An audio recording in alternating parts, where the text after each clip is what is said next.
How to get a lethal face card. The niche guide nobody tells you. Let's be honest. Some people can walk into a room wearing a basic outfit, zero makeup, messy hair, and somehow still look expensive, intimidating, attractive, and weirdly impossible to ignore. And then there are people who do everything: the skincare, the hair, the makeup, the gym, the expensive clothes, and somehow the face still isn't hitting. So what is actually going on? Because having a lethal face card is not just about being genetically blessed, having clear skin, or following the same 5 beauty tips everybody repeats online. It's about visual impact. It's about understanding what the human brain notices in literally the first few seconds of looking at a face. And today, we're not talking about drink more water or put ice on your face in the morning.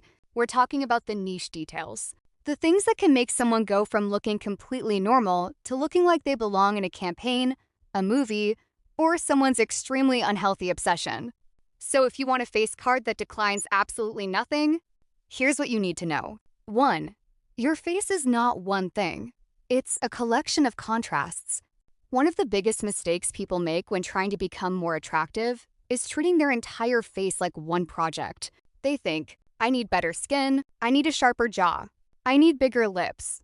But attractiveness often comes from the relationship between features, not just the individual features themselves.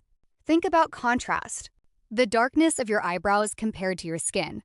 The brightness of your eyes compared to your lashes. The difference between your lip color and the surrounding skin. The definition between your cheekbones and the center of your face. A face with good contrast is easier for the eye to read, and a face that is easy to read often has more impact. This is why sometimes a person can have objectively perfect features but still look forgettable. Everything blends together. Nothing creates tension. Nothing creates a focal point. Your goal is not necessarily to make every feature bigger, sharper, or more dramatic. Your goal is to create controlled contrast. For example, if your features are naturally very soft, slightly defining the brows, lashes, or lip border can completely change how structured your face appears. If your features are already high contrast, overdoing everything can actually make you look visually chaotic. The lethal face card is not maximum everything. It's strategic intensity. 2. The brow-eye distance is criminally underrated. Nobody talks enough about how much the area between your eyebrows and your eyes changes your entire facial expression. This distance affects whether your face reads as youthful, intense, sleepy, elegant, innocent, or powerful. If your brows are shaped too high, your entire face can look more surprised or less structured. If they sit visually closer to the eye area, the face can sometimes look more intense and focused. Now, this does not mean you should start shaving your eyebrows into oblivion. The trick is often visual. The thickness, the lower edge, the arch, where the tail ends. Even how you place brow products can change the perceived position of the brows. And please stop blindly following whatever eyebrow shape is trending. Some faces need a straighter brow. Some faces can handle a dramatic arch. Some people look 10 times better when the brow tail is shorter. Others look better when the brow extends slightly outward. Your eyebrows are basically the frame of your eye area. And if the frame is wrong, the entire painting starts looking suspicious. 3. Stop trying to fix your face and start finding your dominant feature. Every attractive face usually has something your eye notices first. Maybe it's the eyes. Maybe it's the lips. Maybe it's the bone structure. Maybe it's the brows. Maybe it's that one weirdly specific combination of features that should not work but somehow does. The problem is that people often try to make every feature equally important. Big lashes, big brows, glossy lips, heavy contour, bright blush, highlighter everywhere. And now the face has 12 different main characters. Pick your dominant feature. If your eyes are your strongest feature, build around them. If your lips are naturally striking, stop covering the rest of your face in visual noise. If your bone structure is your strongest asset, use makeup and styling that makes people notice the architecture of your face. A lethal face card usually has a clear visual hierarchy. Your face should have a plot, not 12 side quests happening at the same time. 4. The eye area is more important than most people realize. If you only had the ability to improve one area of your face visually, I would seriously consider the eye area. Not because you need huge eyes, not because you need a specific eye shape, but because the eye area controls so much of your perceived expression.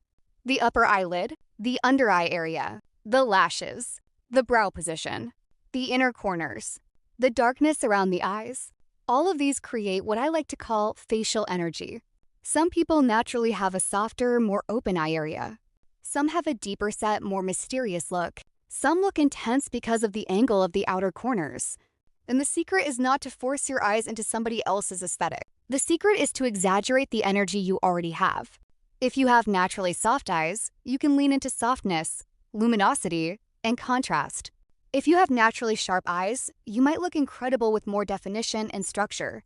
Stop trying to turn every eye into the exact same fox eye, doe eye, or whatever eye trend is currently dominating your feed.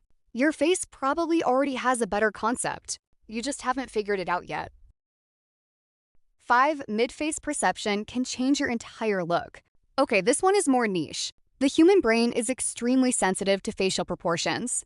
And one thing that changes how your face reads is the visual relationship between your eyes, cheeks, nose, and mouth. This is why blush placement can literally change the entire vibe of your face.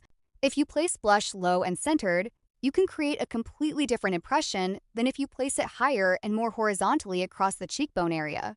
The same applies to contour. The goal is not to contour until you discover a new skull. The goal is to control where the eye travels. A good makeup placement can visually pull attention upward, outward, inward, or toward the center of the face. And that matters, because sometimes the issue is not that your features are bad. The issue is that your makeup is pulling the eye in the least flattering direction possible. Before copying a makeup tutorial, look at the model's face. Then look at yours. Are the proportions actually similar? No? Then why are you copying the exact placement?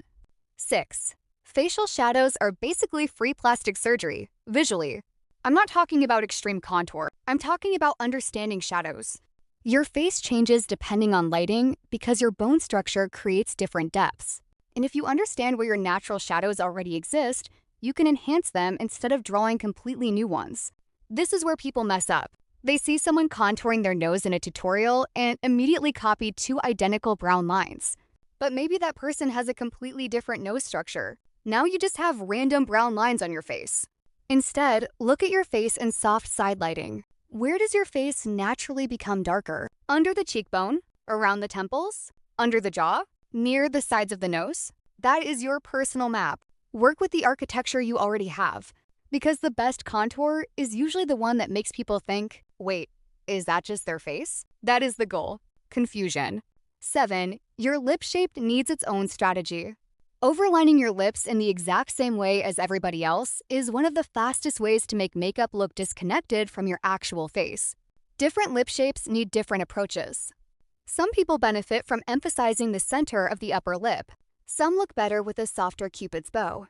Some should extend the corners slightly. Some should absolutely not. And sometimes the biggest difference is not even size. It's definition. A lip with clean edges often looks more intentional and visually stronger than a lip that is technically bigger but blurred into the rest of the face. Also, stop assuming glossy equals attractive. On some faces, a blurred satin lip looks 10 times more expensive. On others, high shine gloss creates the perfect focal point. Again, visual hierarchy. What does your face need? Not what TikTok told everybody to do this week.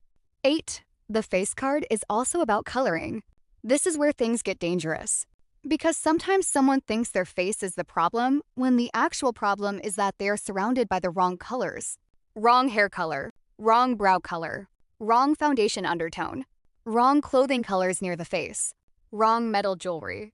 You can have amazing features and accidentally mute them with colors that fight against your natural coloring. And this is why changing your hair color can sometimes feel more dramatic than changing your entire makeup routine. Hair surrounds your face. It is literally a massive color frame. If the color makes your skin look dull, emphasizes redness, or removes contrast from your brows and eyes, your face can look less alive. But when the color works, suddenly everyone asks what you changed, and the answer is technically nothing. Your face was always there. People can just see it properly now. 10. Your resting expression is part of your face card.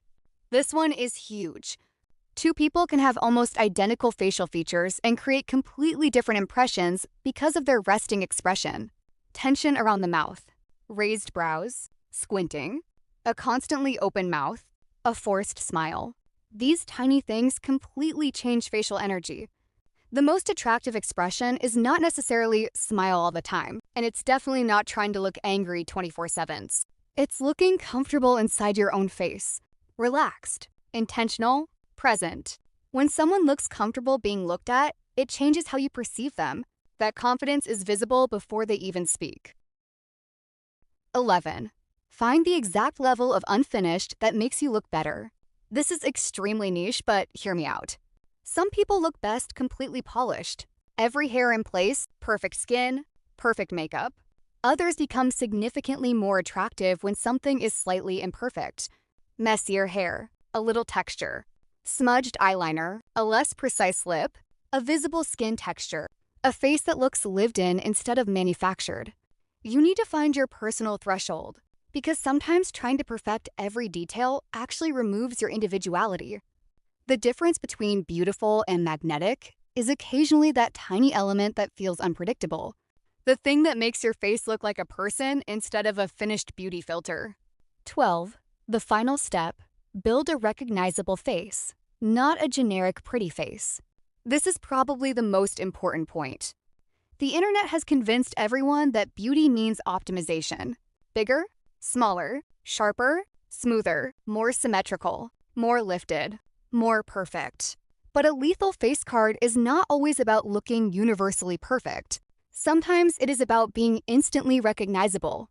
Your signature brow, your signature lip, your signature eyeliner, your signature hairstyle, your signature expression. Something that makes people see one photo and immediately know it's you, because generic attractiveness gets attention. But a recognizable face, that gets remembered. And honestly, being remembered is a different level of attractive. So instead of asking, how do I fix every part of my face? Start asking, what is already interesting about my face?